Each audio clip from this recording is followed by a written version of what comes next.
প্রথম প্রশ্ন, আমার বয়স 30 বছর, আমার কোমরে কৃত্রিম হাড় লাগিয়েছি, ডাক্তারের নিষেধ আছে সারা জীবন নিচে বসে কোনো কাজ না করতে। এখন আমি চেয়ারে বসে নামাজ পড়ি, আমার নামাজ হবে কিনা? খুবই গুরুত্বপূর্ণ প্রশ্ন ভাই। আমরা প্রথমে এই ভাইয়ের জন্য দোয়া করি যে আল্লাহ রাব্বুল আলামিন এই ভাই অসুস্থ আছেন, তাকে যেন শেফা কামেল আজলা দান করুন, বলুন আমিন। যদি কারোর এরকম অসুস্থতা থাকে যে তার কোমরে কৃত্রিম হাড় লাগানো হয়েছে, যার কারণে তিনি বসে কোনো কাজ করতে পারবেন না, ফ্লোরে বসতে পারবেন না, তাহলে এ আল্লাহর বান্দা চেয়ারে বসে বা যেভাবে তার সুবিধা হয় সেভাবে বসে তিনি নামাজ পড়তে পারবেন। যে ব্যক্তি দাঁড়াতে সক্ষম এবং দাঁড়ানো থেকে চেয়ারে বসতে সক্ষম, তাহলে তার দাঁড়ানোর ফরজ আদায় করতে হবে, দাঁড়ানোটা একটা ফরজ। এরপরে রুকু সেজদা করতে পারে না, কোমর ভাঙতে পারে না, তাহলে চেয়ারে বসে হালকা একটু মাথা ঝুঁকি ইশারা করে রুকু বা সেজদা করবে, এইভাবে সে নামাজ পড়বে। কারণ লা ইকাল্লিফুল্লাহু নাফসান ইল্লা উসআহা, আল্লাহ তাআলা কারোর সাধ্যের বাইরে কোনো কিছু করার জন্য তার উপরে কোনো নির্দেশ চাপায়া দেন নাই, বিধায় যতটুকু সাধ্যে আছে ততটুকু তিনি করবেন ইনশাআল্লাহ। কিন্তু আজকাল অনেকে আছেন একটু সামান্য শরীরটা ব্যথা, ভালো লাগে না, একটু কোমর ব্যথা মনে হয়েছে, একটু গায়ে জ্বর জ্বর মনে হচ্ছে, আর চেয়ারটা টান দিয়ে বসে উনি নামাজ শুরু করে দিয়েছেন। আছে না নাই? এরম সাহেব মার্কা নামাজ পড়লে সে নামাজ আল্লাহর কাছে কবুল হবে না। অবশ্যই আপনাকে দাঁড়িয়ে রুকু করে সিজদা করে নামাজ পড়তে হবে। যদি আপনার সক্ষমতাই না থাকে, আপনার ক্ষমতাই না থাকে, আপনি যদি অসুস্থ হয়ে যান, কোনোভাবেই পারেন না, তাহলে সেক্ষেত্রে আপনার জন্য জায়েজ হবে এই যে কোমরে এই আল্লাহর বান্দার হাড় লাগানো হয়েছে, কৃত্রিম হাড়, তিনি অসুস্থ, অতএব তার জন্য তিনি যদি রুকু সিজদা করতে না পারেন, চেয়ারে বসে ইশারা রুকু সিজদা করা জায়েজ আছে। এরপরে প্রশ্ন, আমাদের এলাকায় মুমূর্ষু অবস্থায় বা কঠিন বিপদের সময় হাফেজ ডেকে এনে সূরা আনআম 21 বার বা 41 বার খতম করানো হয়, এটা কতটুকু সহিহ? সহিহ হাদিসের আলোকে জানাবেন। কোন ব্যক্তি যদি অসুস্থ থাকেন, মুমূর্ষু অসুস্থ, তো এই ব্যক্তির জন্য কোরআনে কারীমের যদি সূরা তেলাওয়াত করে সুস্থতা কামনা করা হয়, আরোগ্য লাভের চেষ্টা করা হয়, তাহলে সেটা তো জায়েজ আছে। কারণ কোরআনে কারীমের সূরা, কোরআনে কারীমের আয়াত, এগুলো দিয়ে রোগের শেফা হিসাবে ঝাড়ফুঁক করা বা এগুলো তেলাওয়াত করে আল্লাহর কাছে দোয়া করা, সুস্থতা কামনা করা, এটা জায়েজ আছে। এই রুকিয়া এটা না জায়েজ না। কিন্তু যদি কেউ মনে করে যে মুমূর্ষু অবস্থায় এই কোরআনে কারীমের তেলাওয়াত করলে এর সওয়াবটা তিনি ওই মুমূর্ষু ব্যক্তিকে পাঠিয়ে দিবেন, তো জীবিত মানুষ একজনে কোরআন তেলাওয়াত করে আরেকজন জীবিত মানুষকে ট্রান্সফার করে দিবে, এই ট্রান্সফারের সিস্টেম নাই। মোবাইলের যেরকম আপনার পয়সা, টাকা পয়সা, এগুলো ব্যালেন্স যেরকম ট্রান্সফার করা যায়, এই আমলনামা বা সওয়াব একজন জীবিত মানুষ আরেকজনের জন্য ট্রান্সফার করতে পারে না। অতএব মুমূর্ষু ব্যক্তির সামনে এইরকম অসুস্থ অবস্থায় রুকিয়া বা ঝাড়ফুঁক হিসাবে তেলাওয়াত করতে পারেন। কিন্তু যদি আপনি মনে করেন যে এই তেলাওয়াত করলে বিশেষ সওয়াব হবে, এতবার পড়লে এই সওয়াব হবে, অতবার পড়লে ওই লাভ হবে, যেগুলো কোরআন হাদিসে উল্লেখ নাই, এরকম কোনো কিছু যদি আপনি বিশ্বাস করেন, তাহলে সেটা জায়েজ হবে না। দুনিয়াবি জাগতিক যে ব্যাপার আছে, যেমন সুস্থতা, সেটার জন্য আপনি কোরআন তেলাওয়াত করে আশা করতে পারেন।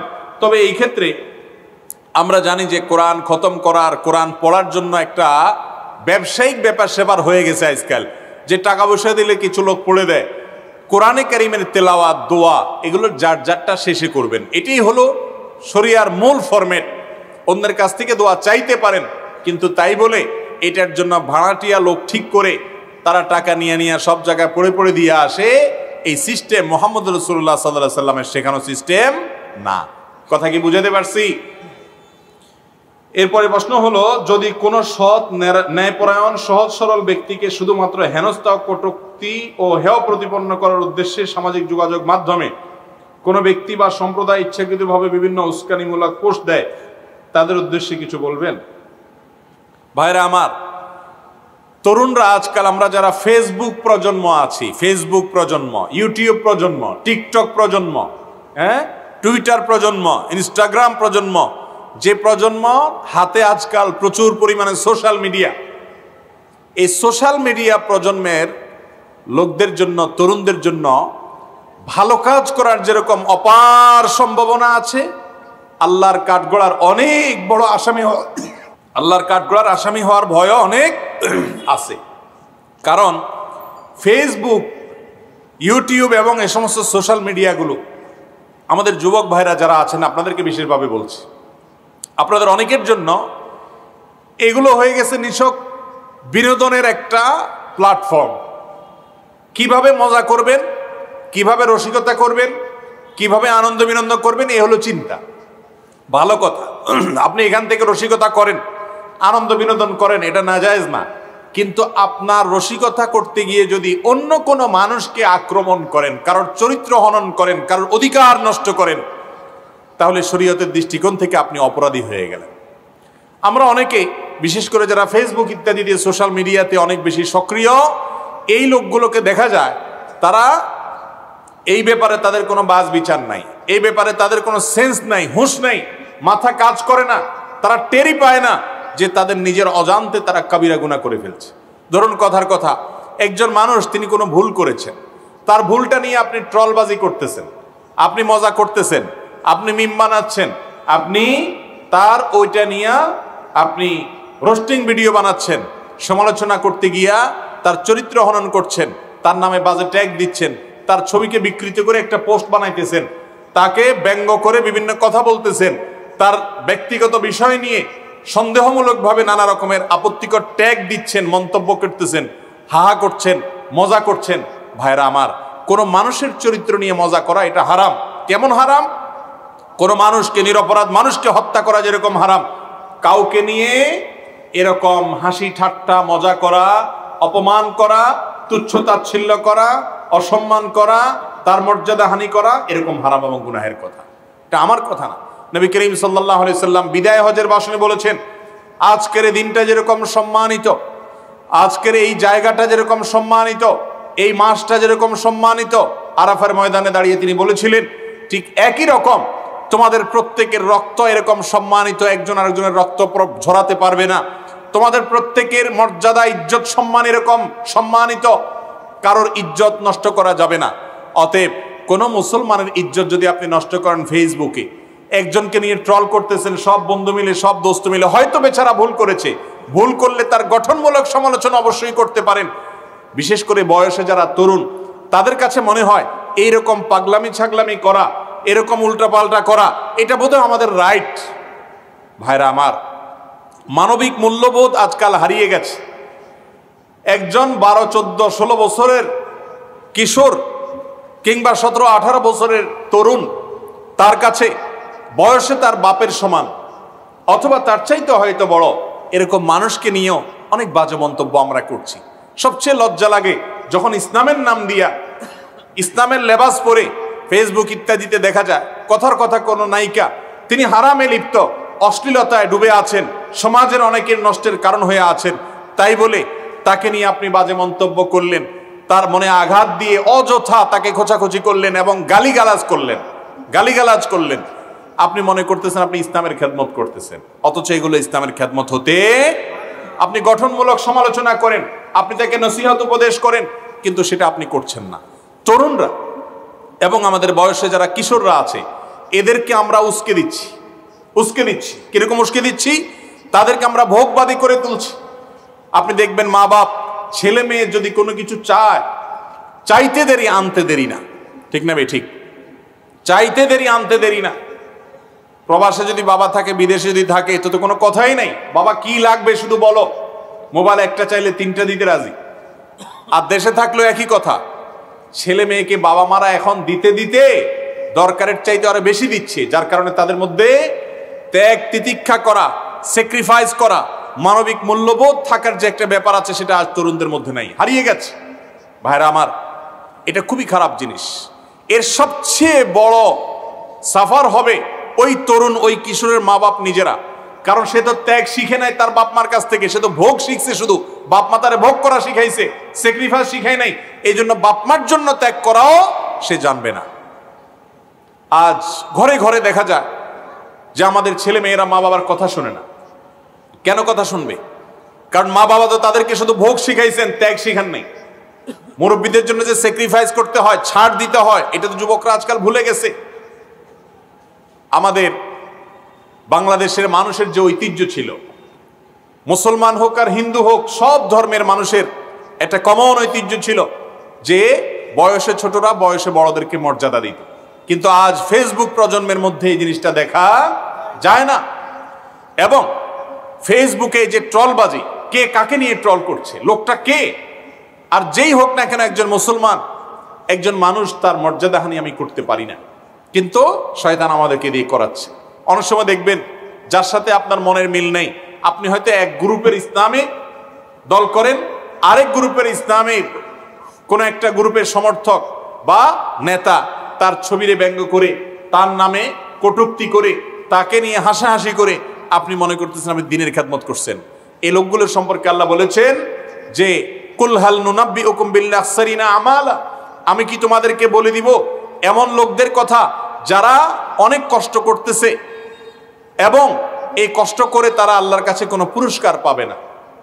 আল্লাযীনা দাল্লা সাইয়ুহুম ফিল হায়াতিদ দুনিয়া, দুনিয়ার জীবনে তাদের সমস্ত সাধনা বরবাদ।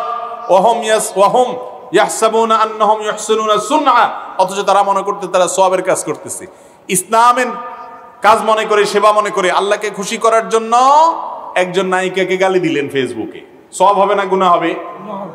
একজন খারাপ মানুষ দুর্নীতিবাজ ধরা পড়ছে, সে দুর্নীতি করে, ঠিক আছে, তার দুর্নীতির বিরুদ্ধে আপনি প্রতিবাদ করেন, সামাজিক প্রতিরোধ, সামাজিক আন্দোলন, সামাজিক সচেতনতা গড়ে তোলেন, সবই ঠিক আছে, কিন্তু তার বাপ মা তুলে একটা গালি দিলেন, সওয়াব হবে না গুনাহ হবে? তো এইরকম মনে করতেছেন আপনি অন্যায়ের বিরুদ্ধে অবস্থান নিয়েছেন, কিন্তু অন্যায়ের বিরুদ্ধে অন্যায় কোনো নিয়ম অবলম্বন করে যদি আপনি অবস্থান গ্রহণ করেন, তাহলে সওয়াবের পরিবর্তে উল্টা কি হবে? গুনাহ হবে। বিধায় যারা ফেসবুক এবং সোশ্যাল মিডিয়াতে অ্যাক্টিভ, করজোড় করে আপনাদের কাছে অনুরোধ করি ভাইরা, বিশেষ করে তরুণরা, আল্লাহর ওয়াস্তে হেয়ালিপনা করবেন না, পাগলামো করবেন না। আপনি হাসি রসিকতা করেন, কিন্তু অন্যের চরিত্র নিয়ে ছিনিমিনি খেলতে যাবেন না। কাউকে নিয়ে মন্তব্য করার আগে 10 বার ভাববেন। এই মন্তব্য হয় মিজানে নেকামলের পাল্লায় উঠবে, না হয় বদামলের পাল্লায় উঠবে। দুইটার মধ্যে তৃতীয়টা হওয়ার কোনো সম্ভাবনা নেই। অতএব আপনার প্রতিটা মন্তব্য, আপনার প্রতিটা পোস্ট, আপনার প্রতিটা শেয়ার, এটাকে ভেবে চিন্তে করবেন। আপনি হাসি রসিকতা করেন, কিন্তু সেটা অন্যের অধিকার নষ্ট করে নয়, কারণ ইজ্জত নিয়ে ছিনিমিনি খেলা নয়। আল্লাহ তাআলা আমাদেরকে বুঝার তৌফিক দান করুন। এরপরে প্রশ্ন হলো, আমরা জানি নবী করিম সাল্লাল্লাহু আলাইহি সাল্লাম এশার পর কথা বলতে পছন্দ করতেন না, দ্রুত ঘুমিয়ে পড়তেন। আমাদের সর্বোচ্চ কতটুকু জেগে থাকা উচিত এবং ওয়াজ মাহফিলগুলো কত রাত পর্যন্ত চালিয়ে যাওয়া উচিত বলে মনে করেন? খুবই সুন্দর এবং দরকারি প্রশ্ন ভাই। আমরা সারা বাংলাদেশে ওয়াজ মাহফিল যারা আয়োজন করেন, সবার কাছে আমরা উদাত্ত আহ্বান রেখেছিলাম যেন মডেল মাহফিল করেন, সবাই আদর্শ মাহফিল যেন করেন। এই মডেল মাহফিলের একটা অন্যতম বিশেষ গুরুত্বপূর্ণ দিক হলো গভীর রাত পর্যন্ত মাহফিল করা যাবে না। আলহামদুলিল্লাহ আপনাদের এই মাহফিলটা সহনীয় পর্যায়ে আছে, 11টার ভেতরেই মাহফিল ক্লোজ হয়ে যাচ্ছে। যদিও এটা 10টা সাড়ে 10টার মধ্যে করতে পারলে আরো ভালো হতো, কারণ আমাদের নবী করিম সাল্লাল্লাহু আলাইহি সাল্লাম এশার পরে কথাবার্তা বলা, আড্ডা মারা, এবং জেগে থাকা, এই কাজগুলো তিনি পছন্দ করতেন। কেন? নবী করিম সাল্লাল্লাহু আলাইহি সাল্লাম যাই করতেন সেটা আমাদের জন্য উপকারী, আমাদের বুঝে আসুক বা না আসুক। দেখুন, তিনি এশার পর শুয়ে যেতেন। আজ আমরা জানি যে রাতের প্রথম প্রহরে অনেক বিশেষজ্ঞরা আমাদেরকে জানান যে রাতের 10টা থেকে 2টা পর্যন্ত এই সময়টার ঘুম মানুষের স্বাস্থ্যের জন্য অনেক উপকারী। এই সময়টার ঘুম মানুষের বডিতে ইমিউন সিস্টেমকে স্ট্রং করে, রোগ প্রতিরোধ ক্ষমতাকে বৃদ্ধি করে। তো আমার নবী করিম সাল্লাল্লাহু আলাইহি সাল্লাম তো হুবহু এই কাজের কথা সেই 1450 বছর, প্রায় 1450 বছর আগে, 1400 বছরের বেশি সময় আগে তিনি বলে গেছেন। এখন আমাদের কাছে সেটার বাস্তবতা এবং যথার্থতা প্রমাণিত হলো যে রাতে তাড়াতাড়ি ঘুমাইলে আমাদের স্বাস্থ্যের জন্য ভালো। শুধু স্বাস্থ্যের জন্য ভালো তা নয়, ঈমান আমলের জন্য ভালো, কারণ রাতে তাড়াতাড়ি ঘুমাইলে ফজর নামাজ পড়া সহজ হবে। এই জন্য রাত গভীর পর্যন্ত মাহফিল করাটা অনুচিত। এখন কথা হলো, তাহলে 9টা 10টা পর্যন্তই বা মাহফিল কেন হবে? এর উত্তর হলো, মূলত এশার নামাজটা রাতের 1/3 পর্যন্ত দেরি করে পড়াটা উত্তম এবং ভালো। নবী সাল্লাল্লাহু আলাইহি সাল্লাম এটা বলেছেন তোমাদের জন্য কষ্টকর মনে না হলে আমি এশার নামাজকে বিলম্বে পড়ার নির্দেশ করতাম, আবশ্যক করে দিতাম। এজন্য রাতে এশার নামাজটা 1/3 পর্যন্ত, 1/3 মানে সূর্য যখন ডুবে আবার ফজরের যখন ওয়াক্ত হয়, আজানের সময় হয়, এই 2 সময়কে ভাগ করে মোট যত ঘন্টা হবে তার 3 ভাগের 1 ভাগ সময়ের পরে এসে এই টাইমটাতে এশা পড়া হলো উত্তম এবং ভালো। সেই জন্য এই সুলুসুল লাইল বা 1/3 পর্যন্ত এনে এশার নামাজ পড়ার অংশ যদি আমরা হিসাব করি তাহলে এই 9টা, 9:30, 10টা এরকমই হয়। এই টাইমে নিয়ম হলো মাহফিল শেষ করে এশা পড়ে বাসা চলে যাওয়া, যাতে করে তাড়াতাড়ি শুয়ে যাওয়া যায়। যারা মাহফিল করেন আমরা তাদেরকে অনুরোধ করি যে সুন্নাহ ফরম্যাটগুলোতে চলে আসেন। আলহামদুলিল্লাহ অনেক জায়গাতে এটা অনেকে আমল শুরু করেছেন, আবার অনেকে আমাদেরকে দিয়েই রাত 12টা, 11:30 পর্যন্ত মাহফিল করাচ্ছেন। আল্লাহ তাআলা মাহফিল কর্তৃপক্ষকে হেদায়েত দান করুন, তারা যেন মাহফিল করতে গিয়ে যাবার ইসলামের বিরোধী কাজ না করেন, সুন্নাত অনুযায়ী করেন। আমরা যারা রাত জেগে থাকি, এখন তো আর শহর আর গ্রাম নাই, সব জায়গায় নেট আছে, কারেন্ট আছে, যার কারণে রাত 12টা, 1টা পর্যন্ত আমরা বসে বসে মোবাইলে মুনাজাত করি। মোবাইলের মুনাজাত বুঝুন তো, মোবাইল টিপাটিপি করতে 2 হাত দিয়ে যেভাবে টিপাটিপি করেন অনেকটা মুনাজাতের মতোই লাগে। এই মোবাইলের মুনাজাত ধরে আল্লাহর কাছে মুনাজাত আপনি আমি ভুলে গেছি। আল্লাহ আমাকে আপনাকে মাফ করে দিন। সবাইকে আল্লাহর কাছে যেতে হবে ভাই, হিসাব দিতে হবে জীবনের। অতএব রাতে গভীর রাত পর্যন্ত মোবাইল টিপবেন না। মোবাইল টিপলে ফজর নামাজে মুসল্লি কম থাকবে। আপনাদের এলাকা ফজর নামাজে মুসল্লি বেশি থাকে না কম থাকে? বেশি থাকে বলে মাশাআল্লাহ। এরকম এলাকা থাকলে তো এটা তো ফেরেশতা এলাকা বলতে হবে। ভাইরা আমার, বেশিরভাগ এলাকাতে ফজর নামাজে মুসল্লি থাকে অন্য নামাজের তুলনায় কম, অথচ এই টাইমে বেশি থাকার কথা, কারণ সবাই তো কোনো ব্যস্ত নাই, মার্কেট নাই, অফিস নাই, আদালত নাই, সবাই হাজির আছে। মসজিদে মুসল্লি বেশি থাকার কথা, কিন্তু নাই। কারণ কি? ওই যে রাত ধরে মোবাইলের মোনাজাত ধরতে ধরতে দেরিতে ঘুমায়, ফজরের সময় উঠতে পারে না। আল্লাহ তাআলা আমাদেরকে হেদায়েত দান করুন। এরপরে প্রশ্ন হলো, বিবাহের সময় স্ত্রী যদি স্বামীকে দ্বিতীয় বিবাহ না করার শর্ত দেয় তাহলে স্বামী কি সেটা মানতে বাধ্য? খুব দরকারি প্রশ্ন। বিবাহের সময় যদি কোনো মেয়ে মানুষ, পাত্রীপক্ষ বা পাত্রী নিজে যদি পাত্রকে শর্ত দেয় যে তোমার সঙ্গে বিবাহ বন্ধনে আবদ্ধ হচ্ছি, তবে শর্ত হলো তুমি আমাকে বিবাহ করার পর আর কোনো সতীন আনতে পারবা না, আমার দ্বিতীয় বিয়ে করতে পারবা না, শর্ত দিলাম। স্বামী যদি সেই শর্ত মেনে বিয়ে করে, যে ঠিক আছে শর্ত মানলাম, এই শর্ত যদি মেনে বিয়ে করে, তাহলে স্বামী পরে আর বিয়ে করতে পারবে কি না? তো এটার উত্তরে উলামায়ে কেরামের অনেকেই বলেছেন যে স্বামী আর দ্বিতীয় বিয়ে করতে পারবেন না। যদি করেন বিয়ে হয়ে যাবে, কিন্তু স্ত্রী তার সংসার করা না করার ব্যাপারে ইখতিয়ার থাকবে, বিবাহ ভাঙার উদ্যোগ নেওয়ার ক্ষমতা এবং অধিকার স্ত্রীর থাকবে। অর্থাৎ স্ত্রী স্বামীর কাছ থেকে তালাক চাইতে পারেন এবং যথাযথ নিয়মে বিবাহ ভঙ্গের জন্য উদ্যোগী হতে পারেন, অধিকার তার থাকবে, কারণ তিনি শর্ত দিয়েছেন। আর আল মুসলিমুনা আলা শুরুতিহিম, মুসলমান যে শর্ত করবে ওই শর্ত তাকে রক্ষা করা আবশ্যক। নবী করিম সাল্লাল্লাহু আলাইহি ওয়াসাল্লাম বুখারীর হাদিসে বলেছেন, আহাক্কু শুরুতে আন তুফু বিহি মা মাস্তাহলালতুম বিহিল ফুরুজ, যার অর্থ হলো বিয়ের সময় যে সমস্ত শর্ত দেওয়া হয় বা যে শর্ত দেওয়া হয় ওই শর্ত রক্ষা করাটা অনেক গুরুত্বপূর্ণ। অন্য শর্তের মধ্যে এই শর্ত রক্ষা করাটা আরো বেশি গুরুত্বপূর্ণ। এই জন্য বিয়ের সময় কোনো স্ত্রী যদি শর্ত দেয় যে আমাকে বিয়ে করছো ভালো কথা, কিন্তু আমি তোমার গ্রামের বাড়িতে কিন্তু থাকবো না, এটা যদি তুমি মেনে নিতে পারো তাহলে বিয়ে করো। এটা মেনে যদি বিয়ে করেন তাহলে ঠিকই বউরে কোথায় রাখতে হবে? শহরে রাখতে হবে। অর্থাৎ বিয়ের সময় যে শর্ত দিবে ওই শর্ত মানতে হবে। আবার অনেক উলামা ইকরাম বলেছেন এই শর্ত ফাসেদ, এই শর্ত কোনো গ্রহণযোগ্য শর্ত নয়। তো যাই হোক, প্রথম মত অনুযায়ী যদি বিয়ের সময় এরকম শর্ত দেয়, স্বামী সে শর্ত মানবে। যদি সে শর্ত ভঙ্গ করে তালাক হয়ে যাবে না, সম্পর্ক টিকে থাকবে। স্ত্রী যদি স্যাক্রিফাইস করে সেটা অনেক বেশি ভালো হবে। কিন্তু প্রথম মত অনুযায়ী স্ত্রী চাইলে সে শর্ত ভঙ্গ করার কারণে বিবাহ ভঙ্গের উদ্যোগ নিতে পারে, কিন্তু স্বামীর জন্য দ্বিতীয় বিয়ে করা বা অন্য কাউকে বিয়ে করা, এটা করার ফলে যে তার বিবাহ ভেঙে যাবে ব্যাপারটা সেরকম নয়। তবে ওয়াদা করলে সে ওয়াদা রক্ষা করা উচিত। ইমানদার ওয়াদা রক্ষা করবে। কোরআনে কারিমে আল্লাহ বিভিন্ন জায়গায় ইমানদারের বৈশিষ্ট্য, সফল মুমিনের বৈশিষ্ট্য বলতে গিয়ে বলেছেন, ওয়াল্লাযীনা হুম লিআমানাতিহিম ওয়া আহদিহিম রাউন, যারা অঙ্গীকার রক্ষা করে এরা হলো সফল ইমানদার, জান্নাতুল ফেরদাউসের মালিক। অতএব ইমানদার ওয়াদা করলে ওয়াদা রক্ষা করার চেষ্টা করবেন। তবে তার উপরে তাদের যে বিবাহ থাকা বা না থাকার সম্পর্ক, ব্যাপারটা কিন্তু সেরকম নয়। এরপরে প্রশ্ন হলো, ওয়াজের মজমা যতক্ষণ, শ্রোতাদের জজবাও ততক্ষণ। এই জজবা সুদূর প্রসারী লালন ও পালনের জন্য আমাদের ওয়াজ মাহফিল সমূহ আরো কিভাবে কম্প্রিহেন্সিভ ও প্রোডাক্টিভ করা যায়, আপনার মতামত আশা করছি। খুবই সুন্দর এবং দরকারি প্রশ্ন। এটা ঠিক যে আমাদের দেশে ওয়াজ মাহফিলে যতক্ষণ মানুষ থাকে ততক্ষণ নারায়ে তাকবীর, জজবা, জোশ, চোখের পানি, মাথার টুপি সব ঠিক আছে। ওয়াজ মাহফিল থেকে চলে গেছে, আবার তার যে আকাম কুকাম হারাম কাম যা করত, আবার সেই একই জায়গায় সে আবার হাবুডুবু খাচ্ছে। ঠিক না ভাই? ঠিক।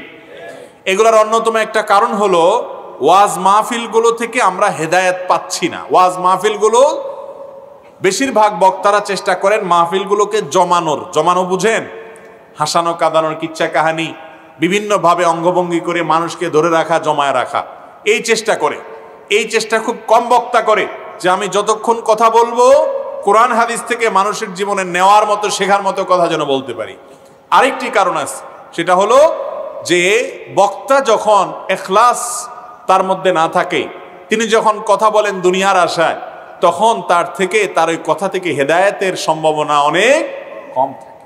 আজ এই রোগটাও অনেক ব্যাপক আকার ধারণ করেছে। এই জন্য ওয়াজ মাহফিল এত হচ্ছে, কিন্তু সেই অনুযায়ী হেদায়েত নাই। কিন্তু তারপরও নাই মামার চাইতে কানা মামা ভালো। ওয়াজ মাহফিল যদি না থাকতো তাহলে এতক্ষণ তো বসে বসে গান শুনতেন। ঠিক না ভাই? ঠিক। গুনার কাজ করতেন, কিছু তো ভালো কথা শুনেন, আলহামদুলিল্লাহ। কাঙ্ক্ষিত ফলাফল হয় না এটা ঠিক, কিন্তু কিছু ফলাফল হয়। কিন্তু ওয়াজ মাহফিলগুলোর মধ্যে গুণগত মান পরিবর্তন করা গেলে, কর্তৃপক্ষ যারা আছেন তারাও যদি চেষ্টা করেন, আমরা কোরআন হাদিসের কিছু কথা মানুষকে শোনাবো, পরিবর্তন করার চেষ্টা করব, তাহলে অনেক ভালো কিছু করা সম্ভব। আয়োজকরাও বেশিরভাগ চায় টাকা উঠাইতে পারে কোন হুজুর, সুরসার আছে কোন হুজুরের, কোন হুজুর জমাইতে পারবে, কোন হুজুর ভাইরাল বক্তা, কোন হুজুর অনেক বেশি আসলে পাবলিক বেশি হবে, এইসব ধান্দায় হুজুর দাওয়াত দেয়। কোন হুজুর কোরআন হাদিসের কথা বেশি বলবে, মানুষকে ইখলাসের সাথে দাওয়াত দিবে, উপকার হবে মানুষের, ওই চিন্তা করে মাহফিলের আয়োজকরা খুব কমই আয়োজন করে। ঠিক না ভাই? ঠিক। এই জন্য মাহফিলগুলো থেকে যতটা উপকার হওয়ার কথা ততটা উপকার হয় না। আল্লাহ তাআলা আয়োজক, আলোচক এবং শ্রোতা তিন শ্রেণীর মানুষকে এই মাহফিল থেকে হেদায়েত গ্রহণ করার, হেদায়েত বিতরণ করার তৌফিক দান করুন। আমরা অনেকে আছি শ্রোতা, তাদের মধ্যেও কিছু ভেজাল আছে। অনেক শ্রোতা আছেন যে এই সমস্ত এটাকে ম্যাগাজিন অনুষ্ঠান বানায় ফেলছে। ম্যাগাজিন অনুষ্ঠান, মাহফিলটা আজকাল কি ম্যাগাজিন অনুষ্ঠান। এখানে আসে মজার জন্য, যে হুজুর আপনার বিভিন্ন অঙ্গভঙ্গি করবে, বিভিন্ন ভাবভঙ্গিমা করবে, এগুলো দেখে একরকমের মজা করবে, এন্টারটেনমেন্ট করবে। অবশ্য তাও খারাপ না, কারণ হারাম এন্টারটেনমেন্টের জায়গায় একটা হালাল এন্টারটেনমেন্ট হলো। কিন্তু এটা শুধু এন্টারটেনমেন্ট না, এটা তো কোরআন হাদিসের কথা বলার জায়গা। আল্লাহ তাআলা আমাদের সবাইকে এই ওয়াজ মাহফিলগুলোকে গুণগত মান পরিবর্তন করে আদর্শ ওয়াজ মাহফিল করার তৌফিক দান করুন। এরপরে প্রশ্ন হলো, স্ত্রীর স্বর্ণের যাকাত কি স্বামীকে দিতে হবে? খুবই জীবন ঘনিষ্ঠ একটি প্রশ্ন। এই প্রশ্ন আমাদের বহু বোনের ঘরে ঘরে। স্ত্রীর যে গহনা আছে, স্বর্ণ আছে, এগুলোর যাকাত কে দিবে? স্ত্রীকে দিতে হবে না স্বামীকে দিতে হবে? এই ব্যাপারে একটা বিষয় আমাদেরকে আগে পরিষ্কার হতে হবে যে স্বর্ণের মালিক, গহনার মালিক আসলে কে।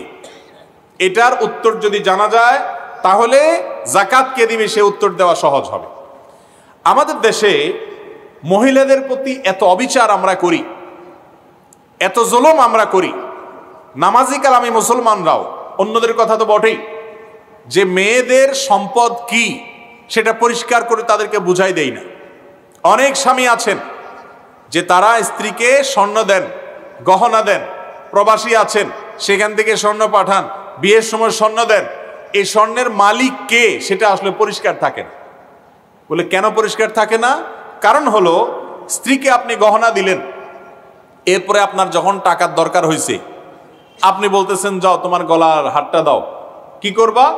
বলে ওই যে স্বর্ণকারের কাছে দিয়ে টাকা আনবো বা বিক্রি করে দিব। তো বেচারি গলা থেকে কিনে ওটা খুলে দিয়ে দিতে বাধ্য হচ্ছে।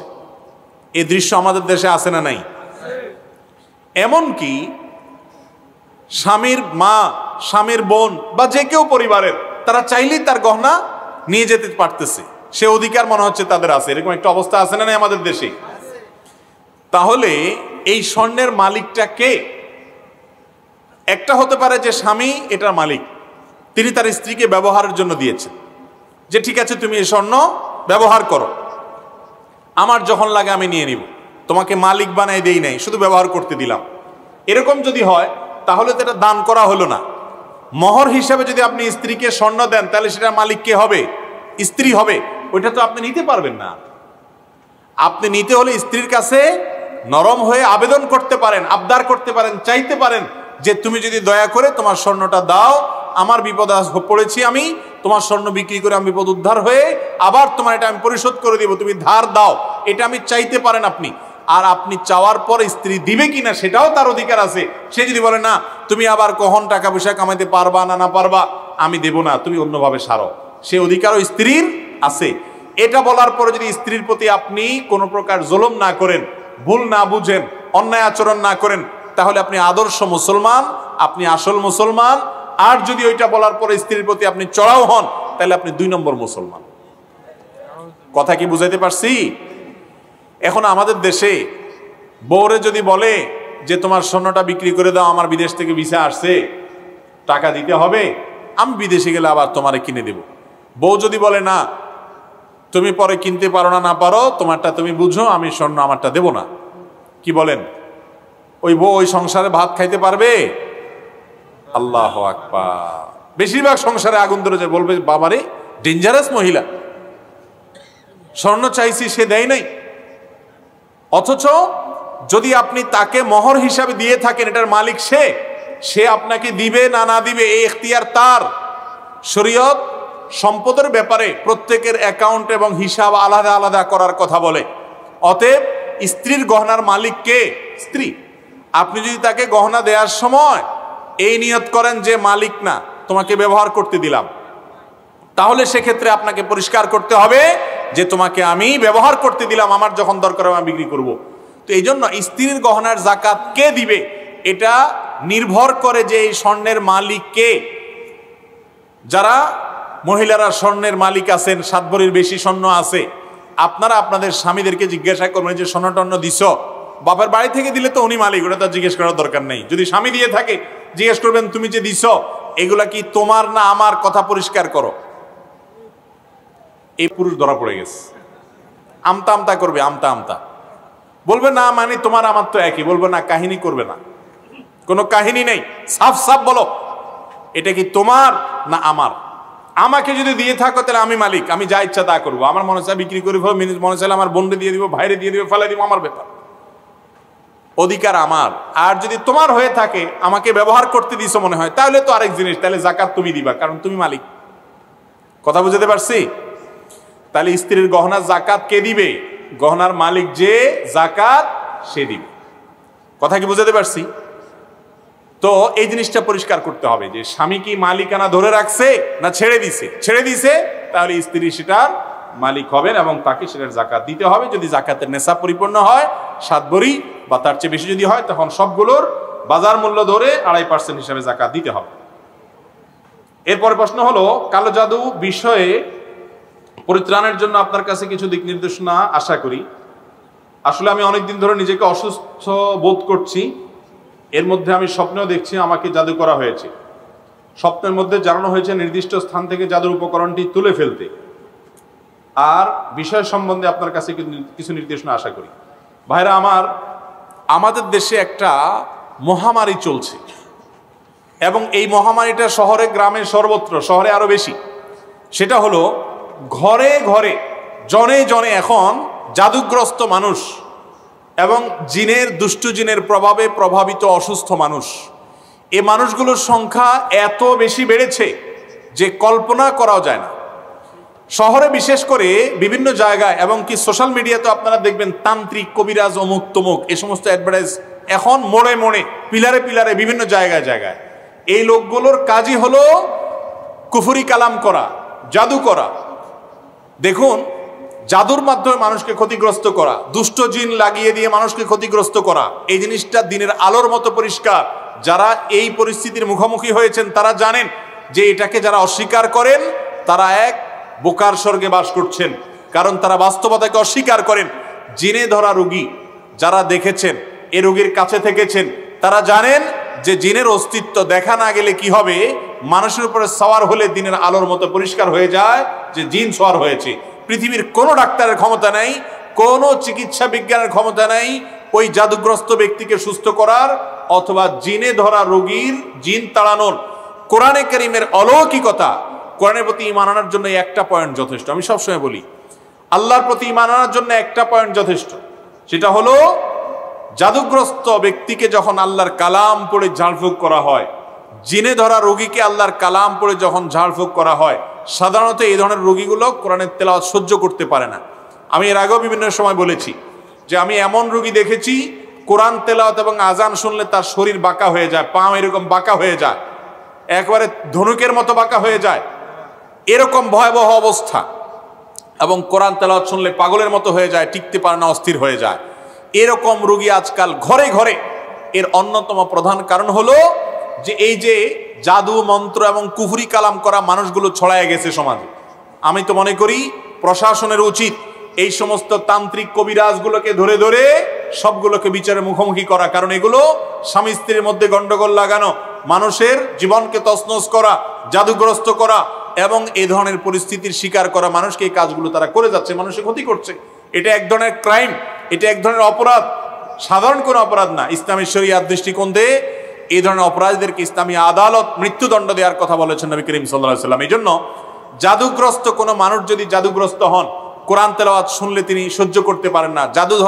জাদুগ্রস্ত রোগী, বিশেষ করে জেনে ধরা রোগীর হাই বেশি আসে, হাই তোলে বেশি বেশি করে, এবং কোরআন তেলাওয়াত শুনলে সহ্য হয় না, আজান এর আওয়াজ শুনলে সহ্য হয় না, আর স্বপ্নে বেশি বেশি করে ওই জিনিসগুলো দেখে। এগুলো আলামত।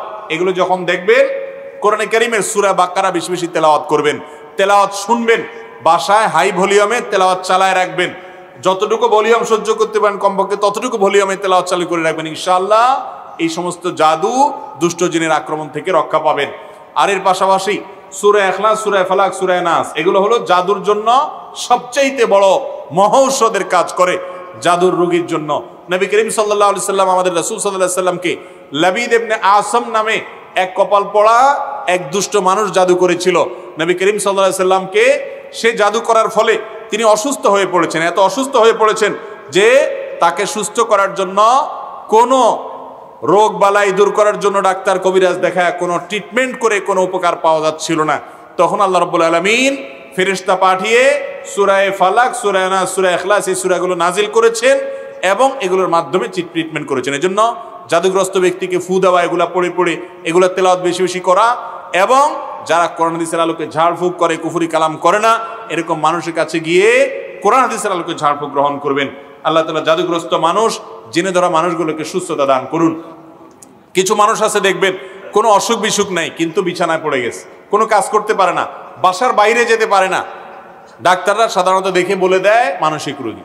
হ্যাঁ, অনেকে মানসিক রোগী আছেন, সেটা যেমন সত্য, তবে এই টাইপের রোগী বেশিরভাগ ক্ষেত্রে জাদুগ্রস্ত বা জিনে ধরা রোগী। এই বাস্তবতা আমার সামনে একটি নয় বহু কেস দেখার সুযোগ হয়েছে। কোনো রোগ ধরা পড়ে না, ডায়াগনোসিস হয় না, কিন্তু লোকটা শেষ হয়ে যাচ্ছে আস্তে আস্তে। এগুলো জাদুর কারণে এবং দুষ্টজনের প্রভাবে। আলহামদুলিল্লাহ, প্রপার ট্রিটমেন্ট যদি করতে পারেন, যদিও এই ঝাড়ফুঁক করা মানুষগুলোর ভিতরে বেশিরভাগ লোকই বাটপার কিসিমের হয়, এগুলোকে ধান্দা বানায় নেয়, ভালো মানুষ নিয়ে গেলেও বলে হাই রে আপনারা জাদু করে শেষ করে ফেলাইছে, তার ব্যবসা জমানোর জন্য। এরকম লোকও আছে, আবার ভালো মানুষও আছে পরিমাণে কম।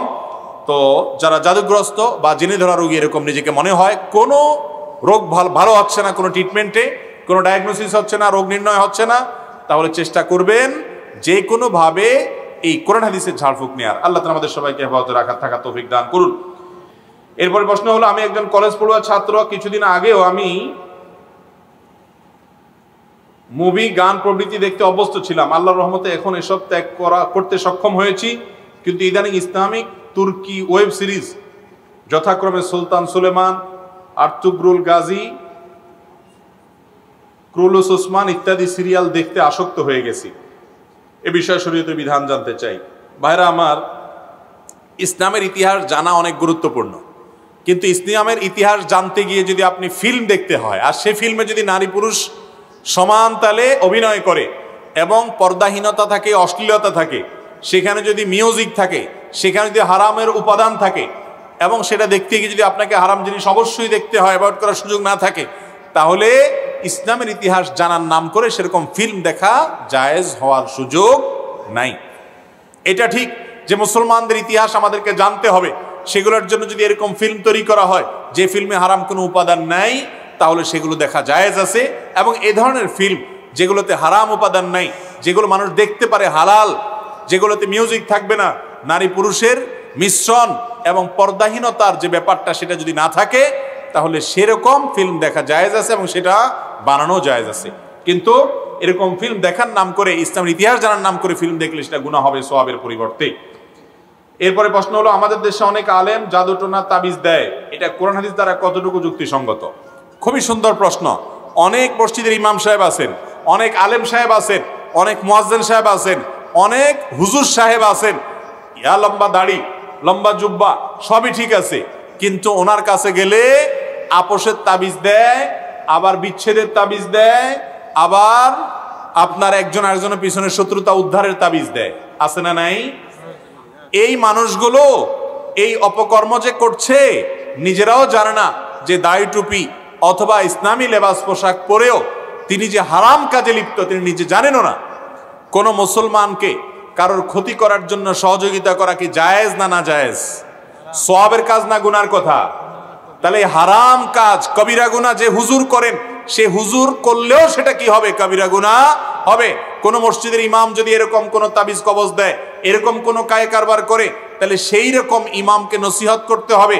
না সরে আসলে এই ইমামকে পরিবর্তন করতে হবে, কারণ তিনি এই যে স্বামী স্ত্রীর মধ্যে ঝগড়া লাগানো, অমুকের পিছিয়ে তমুককে লাগানো, ক্ষয়ক্ষতি করার তাবিজ দেওয়া এবং এই জাতীয় জাদু মন্ত্র কুফরি কালাম এগুলোর আশ্রয় নিচ্ছেন। অতএব এরকম ব্যক্তিকে নসিহা করতে হবে অথবা তাকে ইমামতি থেকে সরাতে হবে।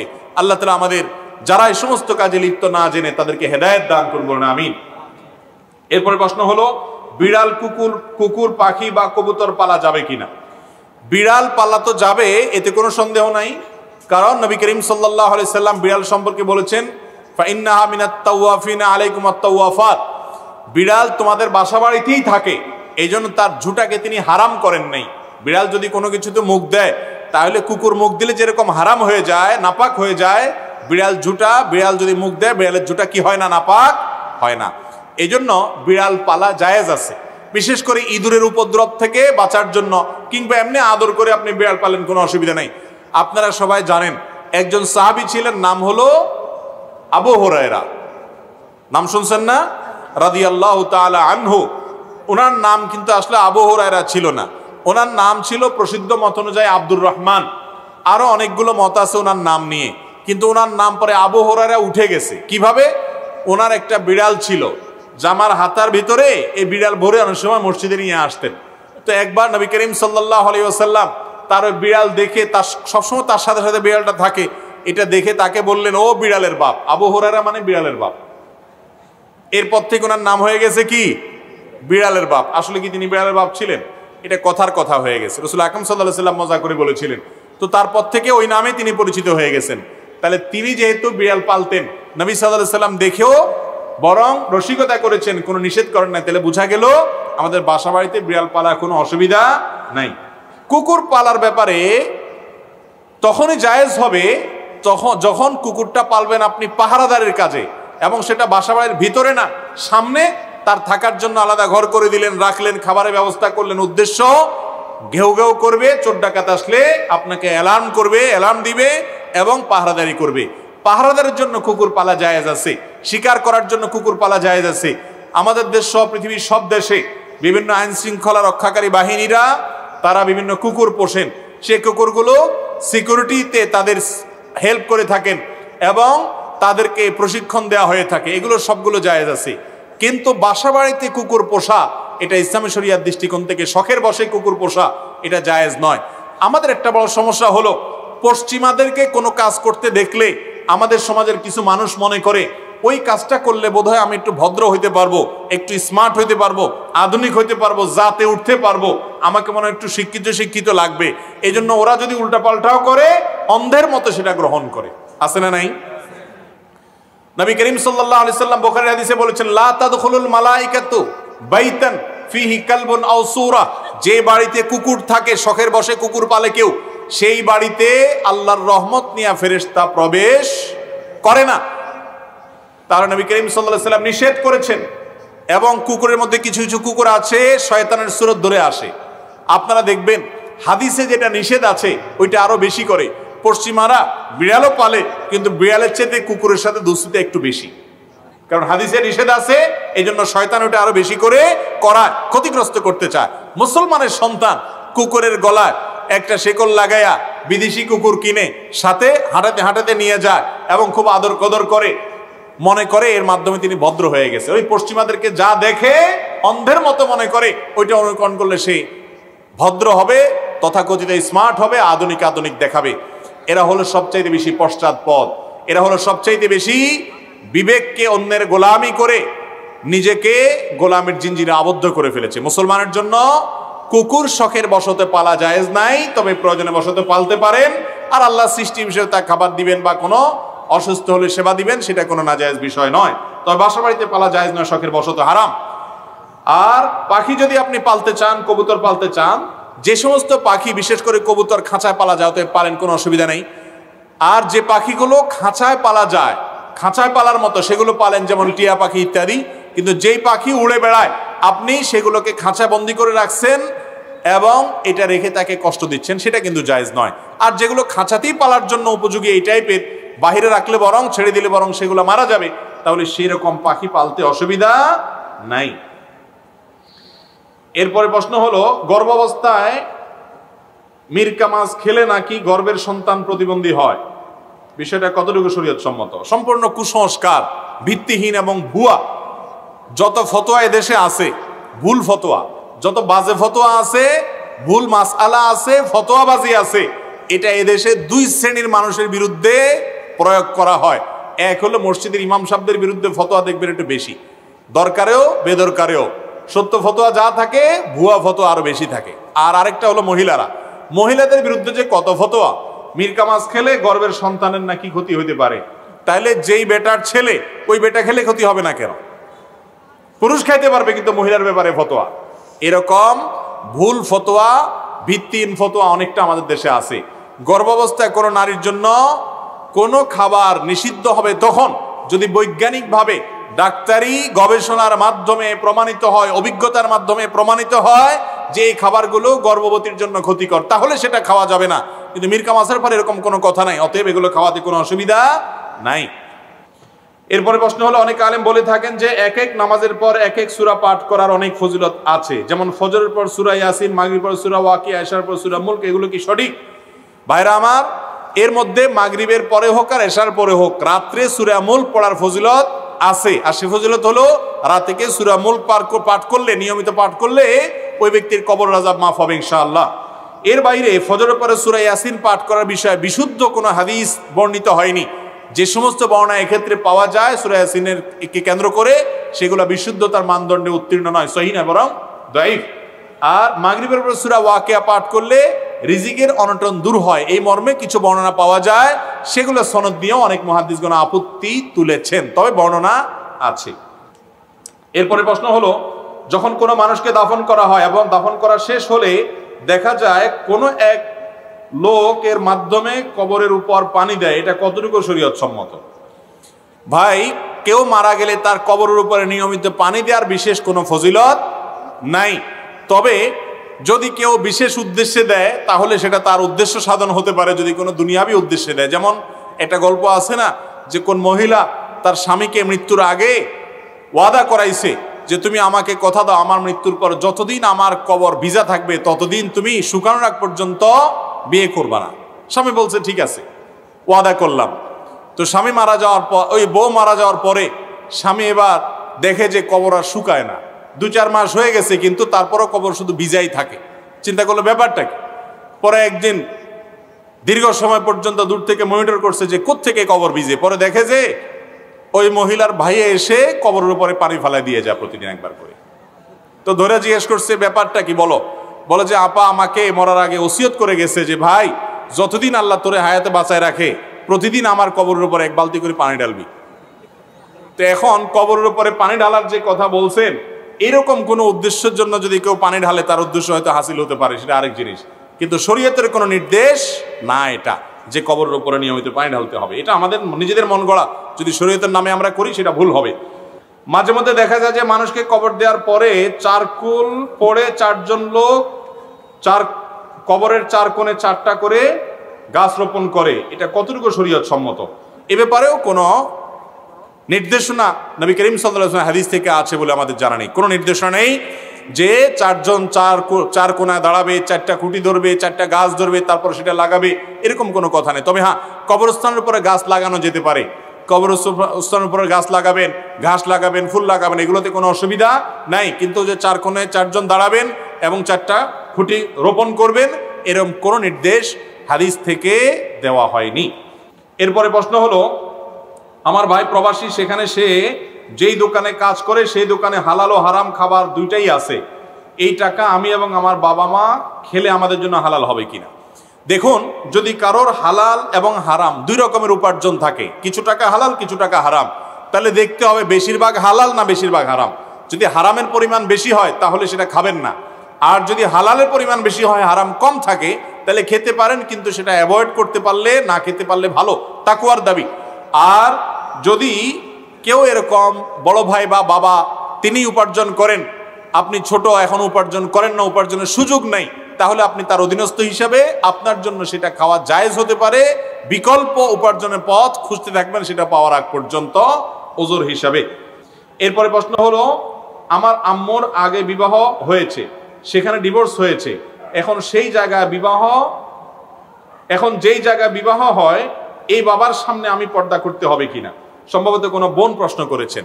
কোনো ব্যক্তির তার যদি মা তার আগে কোথাও বিয়ে হয়েছে, সেই ব্যক্তি যার সাথে বিয়ে হয়েছে তার সাথে সন্তান সন্ততি পরের ঘরের যেগুলো হয়েছে তাদের কোনো পর্দা নাই, কারণ তারাও বাবা।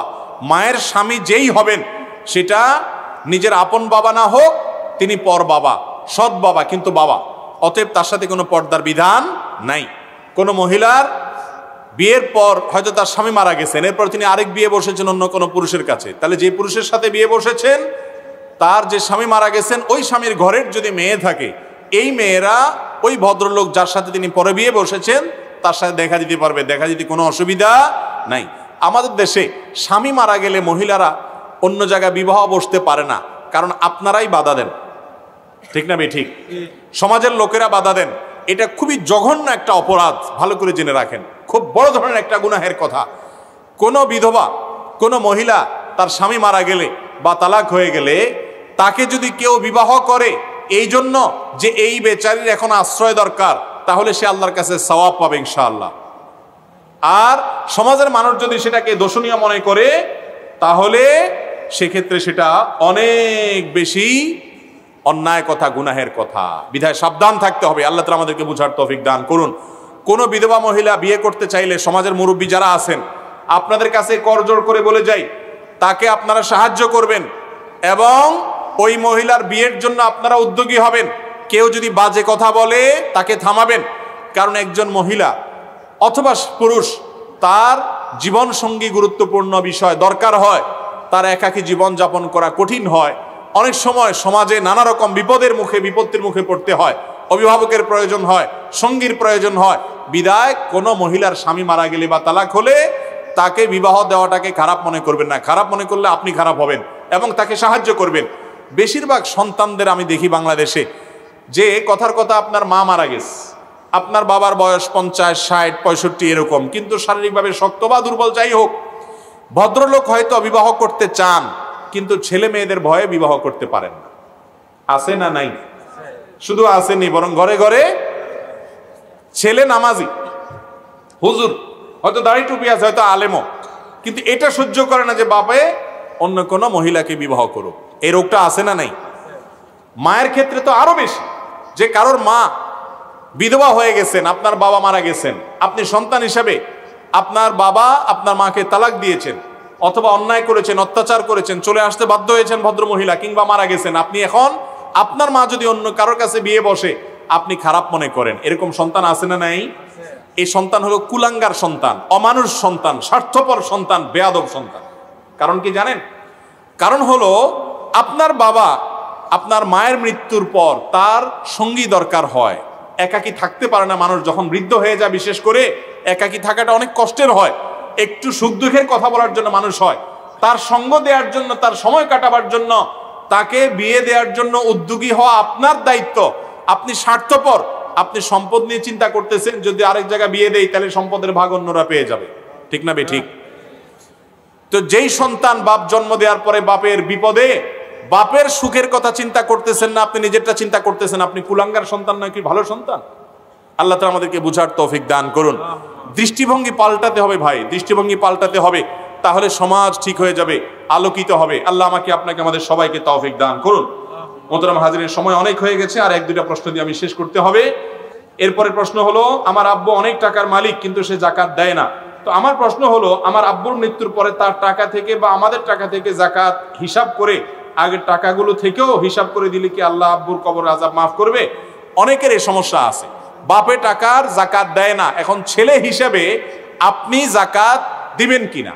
আপনার বাপ 10 বছর যাকাত না দিয়ে মারা গেছেন, আপনি ছেলে হিসাবে অবশ্যই সেই 10 বছরের যাকাত কত টাকা আসে বের করে আপনি যাকাত দিয়ে দিবেন। এর মাধ্যমে আপনার বাবাকে দায়মুক্ত আল্লাহ করতে পারেন, এর পাশাপাশি তার জন্য আল্লাহর কাছে ইস্তিগফার মাফও চাইবেন।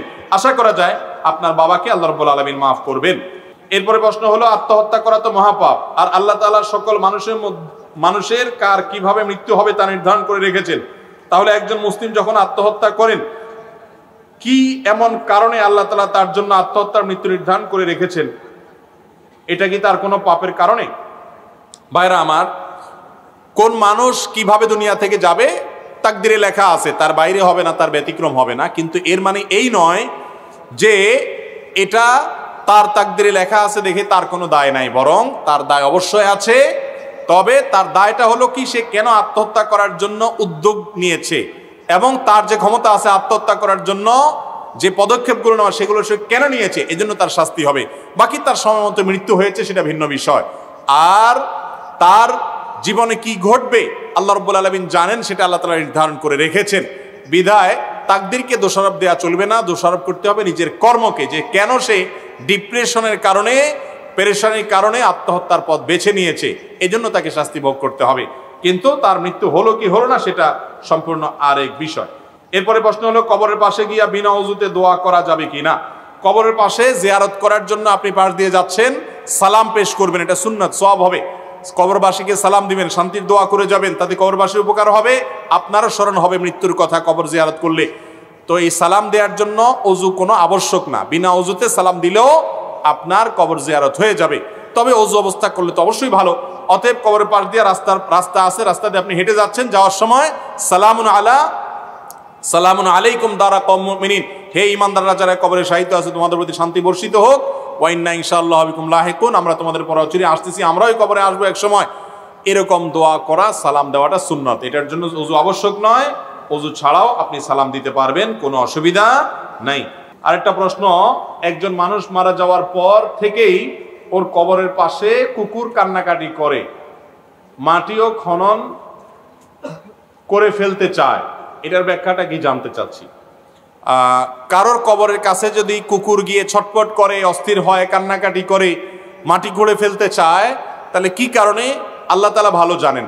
কুকুরের কোনো সমস্যা থাকতে পারে, ওখানে কুকুরের কোনো কিছু থাকতে পারে। তবে একটা হাদিস থেকে আমরা জানতে পারি, কবরের যে আযাব হয় মানুষের, এটা মানুষ শুনতে পায় না, কিন্তু চতুষ্পদ জন্তুদের অনেকেই শুনতে পায়। আল্লাহ রাব্বুল আলামিন যাকে শোনাতে চান সে শুনতে পায়, এবং সবসময় যে এটা ফিল করে তারা অস্থির হয় তাও না, কিন্তু এরকমটি ঘটে, এরকম বিভিন্ন হাদিস থেকে জানা যায়। এজন্য কুকুর কোনো কবরের উপর এরকম করলে আমরা নিশ্চিত নই যে সে কবরে আযাব হচ্ছে, ওই ব্যক্তির প্রতি কুধারণা করার সুযোগ নেই। তবে হ্যাঁ, অবশ্যই একজন মুসলমান হিসেবে ওই কবরবাসীর জন্য দোয়া করা, তার জন্য আল্লাহর কাছে মাগফিরাত কামনা করা, তার জন্য দান সাদকা করা, এই কাজগুলো আমরা করব।